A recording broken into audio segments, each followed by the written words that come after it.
Did you wake up one day wondering how you ended up in the shit show of life, where the only joy you find every day is doom scrolling TikTok, silently wondering why you had to relearn how to part your hair in the middle, and laughing at cat videos? Are you tired of wearing all the hats, doing all of the things, and taking care of everyone else while you can't even sit down for an hour alone without feeling guilty? Then let me welcome you to Hustle Culture Dropout, where we're trading the chaos for clarity. I'm your host, Chastity Campbell, mom, wife, entrepreneur, and professional procrastinator. And I'm ready to bring you along as we discuss everything from burnout to self-care and entrepreneurship to wellness. If you're looking for someone who's got it all figured out, you are definitely in the wrong place. But if you want to discover how to be genuinely happy, make an impact in this world, and occasionally have mindless conversations about the latest celebrity gossip, I've got you. So get ready for some no-nonsense real talk as we take on the insanity of life and what it means to be a woman in today's world. This is Hustle Culture Dropout.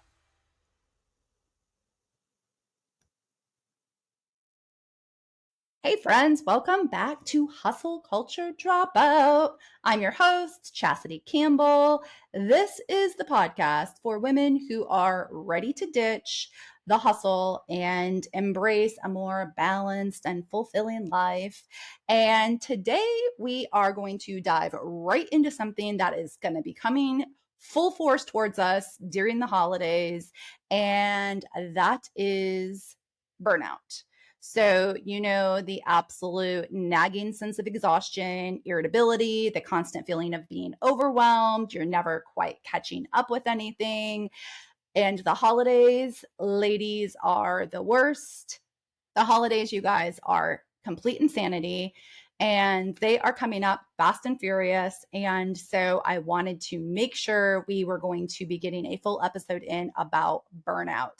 And that is the price we pay for our relentless pursuit of success, productivity, and all of the external validation that comes with it, because we all know that the more people feed into our worth and tie it to productivity, the more validation we get and the more hustle we do. So what we're going to talk about today is, what if there was a way to actually break free from the cycle of burnout and reclaim our well-being, our self-care, our freaking sanity.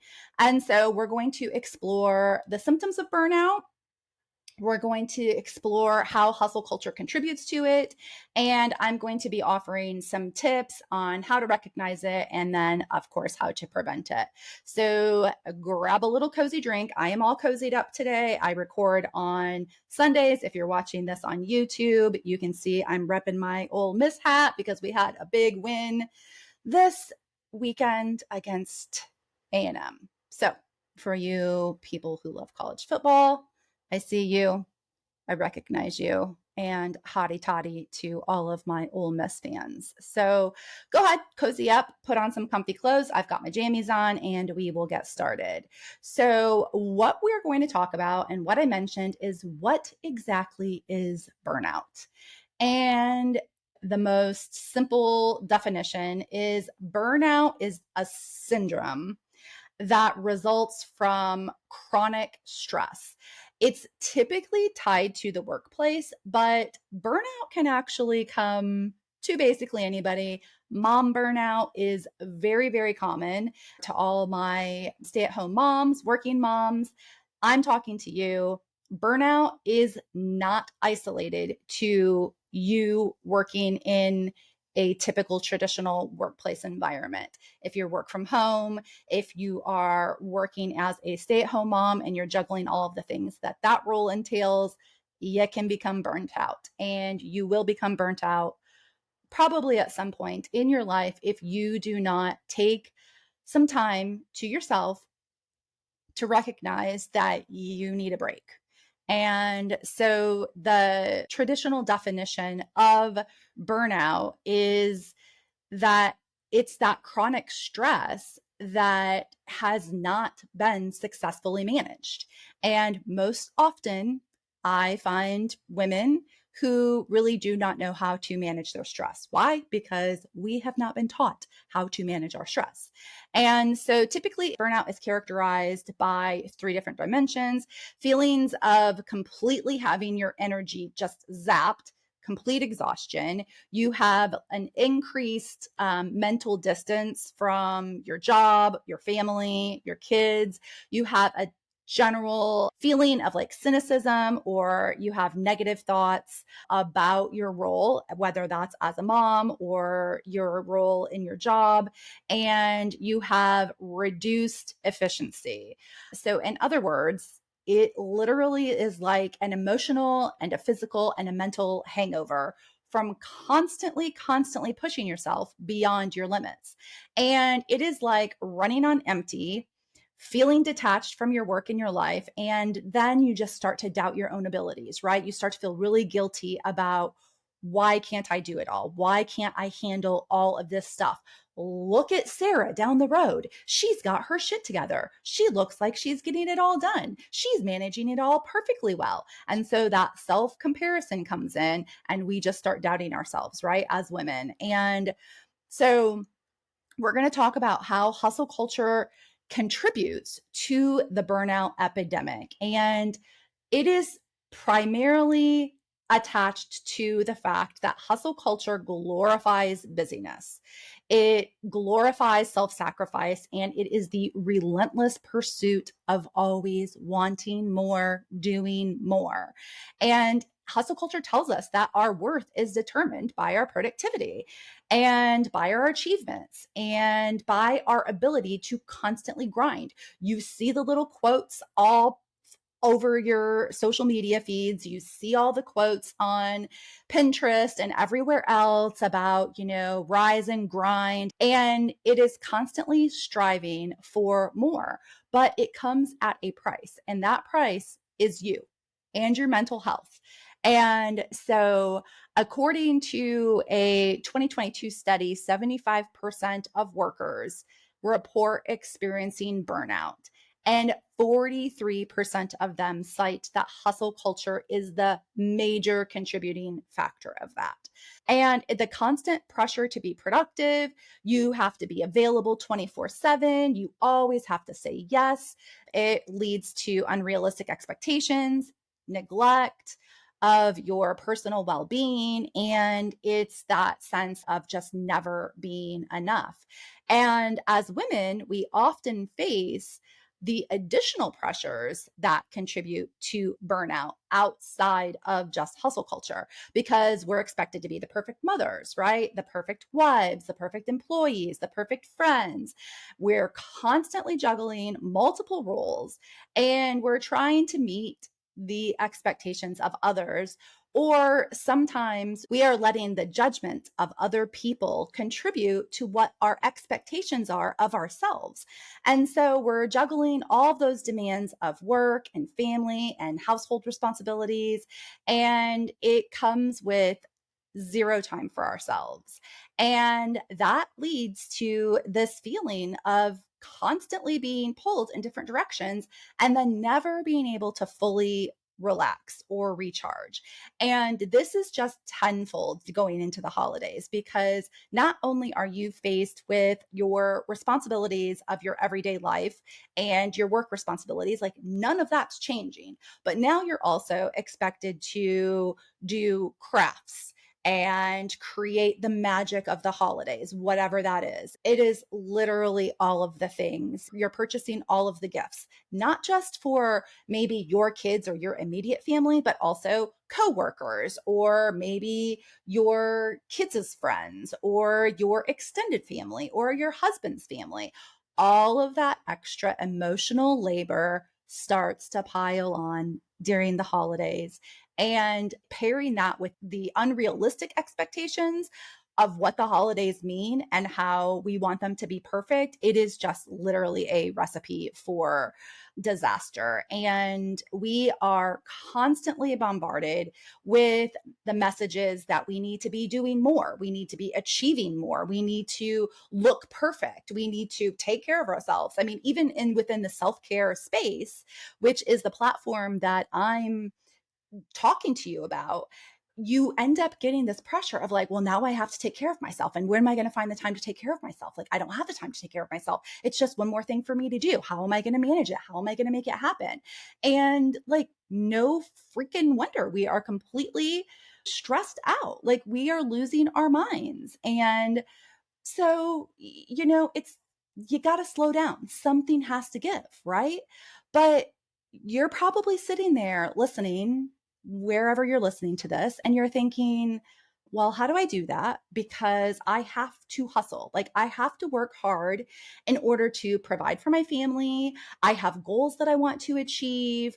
I want to be successful in my business, in my life, in my relationships. I want to be a successful mom. I want to be the perfect mom. And I get it. Like I have been there. And I've been the woman who constantly felt like I had to be more. I had to be more, not just for myself, but for everybody else around me who were putting these expectations on me. And I needed to achieve more. And I was constantly running on empty and always feeling like I wasn't enough. But here is the thing, and it's a beautiful thing. I want you to stop and listen. Hustle culture is a lie.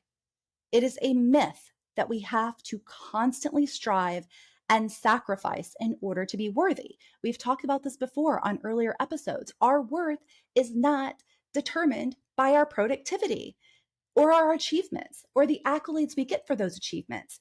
We are worthy just as we are right now in this moment, exactly as you are worthy. If you do nothing else this holiday season except for show up and be present with your family, that's enough.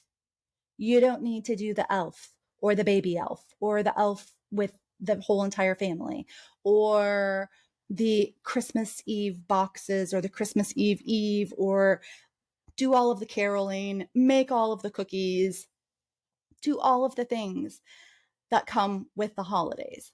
You can simply show up and be present. And that is going to be enough, exactly how you are right now. So, how do we recognize burnout before it starts to take over our lives? There are some common things to watch out for. Like we mentioned earlier, you'll start to feel exhausted, you'll be emotionally drained, but emotionally, you might start to feel really resentful and really cynical or detached and irritable, like beyond what you normally feel. So like take your gauge, okay, ladies, like don't be trying to gauge this when you're PMSing, okay? We're talking about a normal week where shit is normally good and you're normally feeling great and things normally don't bother you as much as they would at another time, but you are extra irritable. You are a raging, crazy, lunatic, mad woman. And or you might actually like not feel anything. You might just be numb and detached and just pulling away from everything. You're just sort of, I'm done with this. Like I can't do any of it anymore. And so now I'm becoming indifferent. And when you get to indifference, there's a problem. When you are indifferent about the things that are going on around you, or about your life, you need to pay attention. You might find yourself losing interest in things that you typically enjoy. You might start pulling away from other people, isolating yourselves, and you might have a hard time just concentrating in general or even making decisions. This is where decision fatigue comes in. You become so overwhelmed that you literally cannot imagine making one single decision, even the smallest decision. Doesn't matter what it is. Like, should I wear a black sweater today or a black long sleeve shirt? I don't know. Like it's too much. Should I wear jeans or should I wear leggings? I don't know. I can't handle it. It's just too much for me. And all of those things are tied to the emotional part of burnout and what you might feel emotionally if you start to tread towards that burnout phase. Physically, you might start to feel super freaking tired. You might get headaches. Again, this is like outside of your normal feelings. So if you are somebody who has headaches very frequently, like me, having headaches is not going to be an internal trigger to you to think, oh, I have burnout. something more over the top, something that is out of the ordinary for you. That's what you need to be paying attention to. So if you're typically not easily fatigued and you are becoming more and more lethargic and fatigued, like pay attention to that. What's going on? What's going on? What is making you feel like that? Can be tied back to burnout. You can actually start to have physical symptoms like muscle aches. Obviously, your sleep is going to be disturbed, and you can have massive changes in your appetite as well. Those are some physical symptoms and signs of burnout. Then we have cognitive changes, and one of those that we talked about earlier can also fall into this category, which is difficulty concentrating. And again, guys, above and beyond what is normal for you. Okay. I have difficulty concentrating all the time. So for me, difficulty concentrating is not going to be this like giant red flag that like goes off and is like burnout, burnout, burnout. No, like that's going to be nothing to me, because literally on the daily, I can't, I'm like, oh, squirrel, like here I go. I have ADD. That is how my brain works. So that's not really going to be a good indicator for me. High stress levels can cause you to forget things and just not be able to pay attention to all of the details and all of the things that you need to be doing. And that's why burnout can become so prevalent, especially towards the end of the year during the holidays. And so if you're experiencing any of these symptoms, you need to pay attention and then take action. And so this might be a really good time, guys, if you do not have a wellness journal. And I know journaling is not for everybody. I'm sort of like 50-50 split on it. I can do really, really well with it for a while, and then I might fall off for a little bit. But it really does help me. Even if journaling to you doesn't have to look like a traditional journal, it can just be an ongoing like notes app in your phone where you're just kind of jotting down how you feel, and pay attention to your cycles, pay attention to how you're feeling on a daily basis, because then going into a really hectic, crazy time of the year, you might notice that one or all of these symptoms that we've talked about might start like rearing their ugly head. And if you have something to compare it to, it might be a little easier to identify that. I mean, you're going to feel it, guys. Like, I would venture to say that most of us have experienced burnout at some point in our lives. Some of us may have had more serious experiences with that. A lot of times we may have experienced burnout and we don't do anything about it. We just push through, because what are we going to do? We're the single mom that's trying to do all the things. We don't have time to be sick. We don't have time to deal with burnout, right? So, but I would venture to say that most of us have experienced it before. So you can recognize when it's coming on. If you haven't ever experienced burnout, like freaking high five to you, girl, because it's a doozy. It's a doozy. So let's talk about a few ways that we can prevent burnout. And we are going to go back to healthy boundaries. People, if you have not listened to the earlier episode, I want to say that it might be people pleasing episode, episode maybe 2, 3. You need to go listen to it, because we talk a lot about setting healthy boundaries, learning to say no to additional commitments. This is super important, you guys, during this time of year, because you are going to get invited to everything. You're going to get invited to the neighborhood Christmas party. You're going to get invited to holiday concerts. You're going to be expected to participate in the work potluck. You are going to have 47,000 gingerbread making contests, one for every kid in every class. There are so many things. There are so many things. You're going to have to make ornaments. I just, it's giving me heart palpitations to even freaking think about it, because the amount of additional commitments that are thrown at us at this time of year is just in and of itself completely overwhelming. But it's okay to say no to things that you don't have time for, or that just don't align with your priorities, or they suck the freaking energy out of you. It's okay. Practice saying no. Start practicing right freaking now. Like, look at somebody and just be like, nope, not going to do it. Don't want to do it. I mean, let that be your boss. I don't know. I mean, the risk is completely up to you. But practice saying no to little things. Go into the holidays with a plan. Go in recognizing and thinking about what is actually going to be important to you during the next 8 weeks. What does that look like? What things can you honestly like let go of? Do you have to put up 56 villages throughout the house? Does the library have to have all matching pink decor? And must you go to Hobby Lobby 37,000 times to find the perfect nutcracker? No, you don't. You're going to live. It's going to be fine. Your heart might hurt for a little bit, guys, but you are literally going to be fine. The second thing I want you to think about outside of healthy boundaries and saying no to people is start to incorporate some mindfulness practices like yoga or meditation into your routine. You guys, this doesn't have to be super woo woo, okay? You don't have to have special things for meditation. I always think that I do, because I'm an all or nothing girl, right? I'm like, if I'm going to do meditation, I want all of the meditation things. I want the little cute meditation like pillow that you sit on.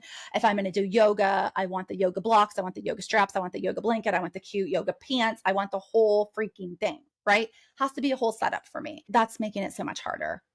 You don't need all of that to get started.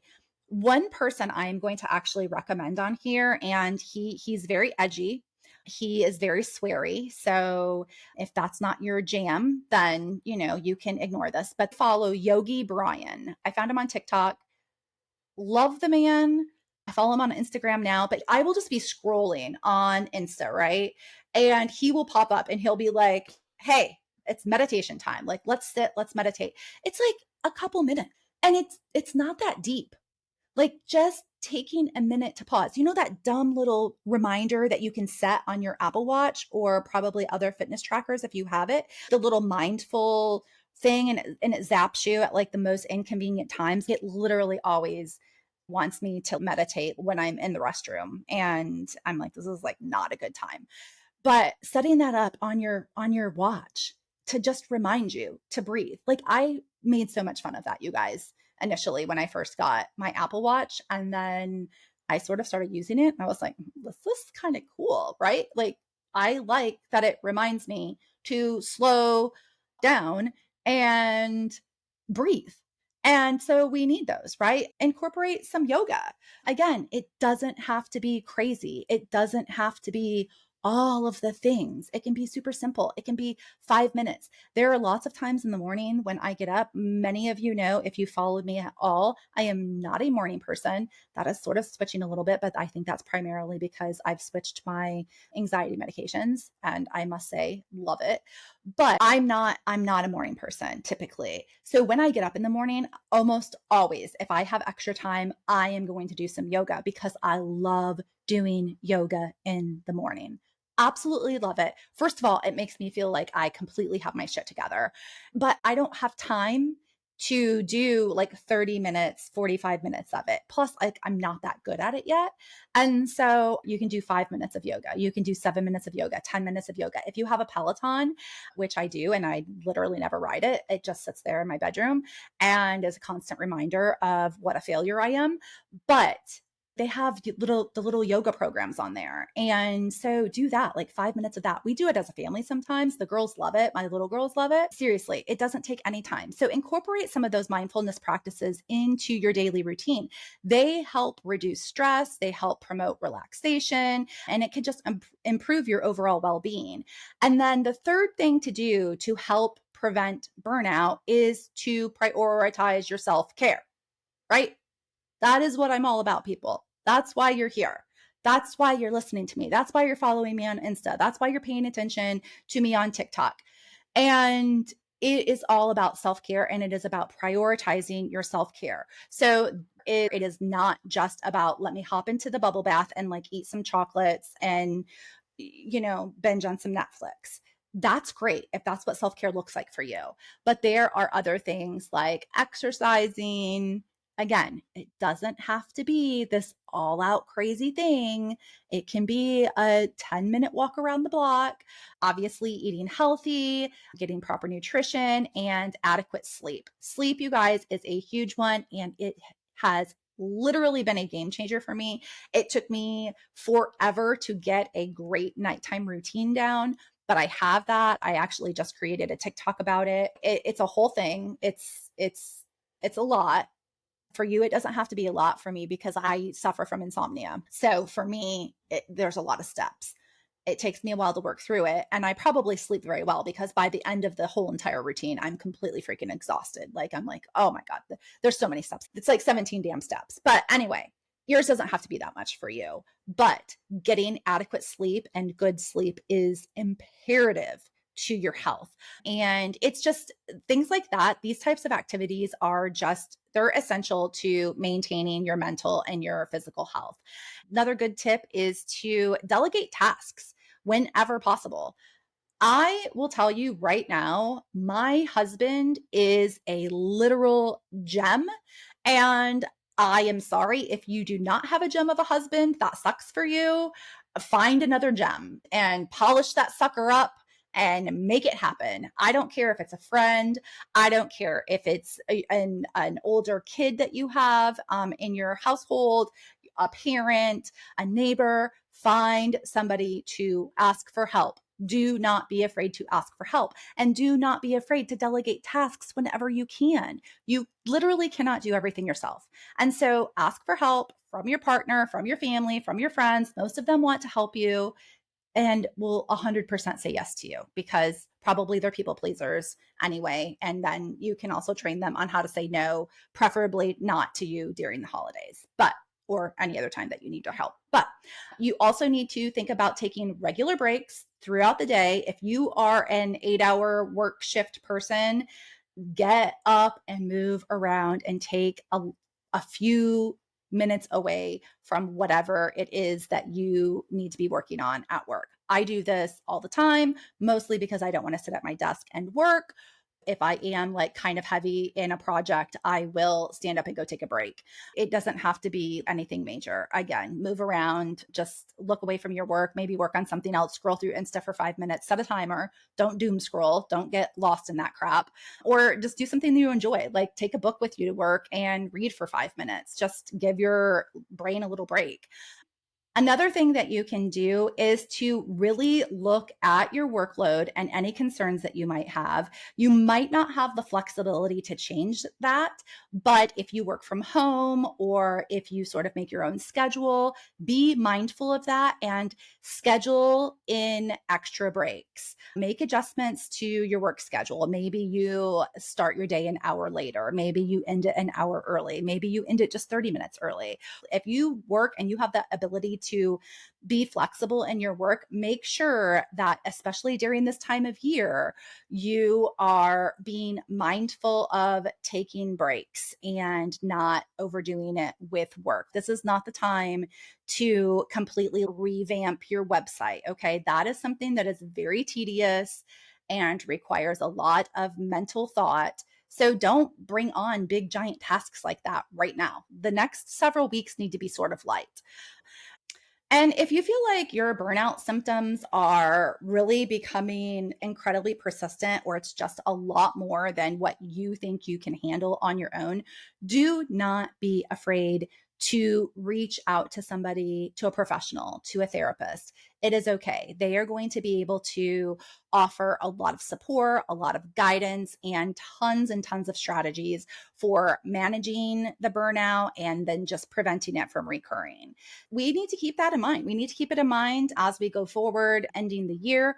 We need to keep it in mind really all year long. But I wanted to definitely talk about it during this time of year because there are just so many extra responsibilities that happen during the holidays. And there are so many more pressures that we feel, especially as women. And so I wanted to make sure to get this out to all of you to hopefully help you find some peace in the holidays. I know personally, every year, my expectations are so high, and I am always disappointed because shit happens. Like things go wrong. and people are dealing with their own stuff. Your kids are completely overstimulated because they have so much that's going on with them, especially if they're school age. They have programs and crafts, and they have additional pressures of maybe practices, if they have concerts or whatever it is. People are dealing with a lot of stuff, and they have their own ideas for the holidays. And then just getting everybody together, it can be a lot. It can be a lot sometimes. So give yourself grace, give people around you grace, and just remember to be super, super mindful of how you're feeling. Make sure, like I said, I mean, if you need to keep a little wellness journal, you do that. You are absolutely not alone in this. Burnout is a super common problem. Like I said, it is not just isolated to people who work full time or work outside of the home. Burnout can happen to literally anybody, but it's not something that you need to just accept and like wear as this badge of honor. You can take steps to recognize it and prevent it and reclaim your own well-being. And so I hope you all will join me on this journey the next several weeks, where we are just really, really working together to remind each other to slow down and to find joy during this season. If you aren't following me on TikTok or on socials, on Instagram, on Pinterest, I am going to be having a ton of tips about burnout that I'm going to be sharing on those platforms as well. Definitely make sure that you visit the website. I'm going to have some blog articles that go up there. And, we will work together on this. And, I'd love to hear your thoughts. I'd love to hear your concerns. Make sure you're reaching out and connecting with me if you need anything. If you don't want to connect with me, which is totally fine, I will try not to get my feelings hurt about that. Find somebody else to connect with. Find somebody else that you can 100% be honest. You can literally be like, I don't freaking want to go get these stupid family pictures and these matching outfits for these dumb cards that nobody is going to pay attention to. It's okay to say that. Allow yourself to say it. Find somebody that understands it and hang on to that person, because you are going to need that person. So thank you so much for joining me again on this week's episode. And if you have not subscribed to the podcast, please do so. Please share. If you are loving this and you just think that the messages you're hearing can be beneficial to somebody else in your life, please, please, please share it. Make sure that you're leaving a 5-star review. Don't even bother if it's anything less than 5 stars. I'm a 5-star girl. So, all right, guys, we will catch you next week. And I hope you all have a great week. Thank you so much for joining me. This is Hustle Culture Dropout.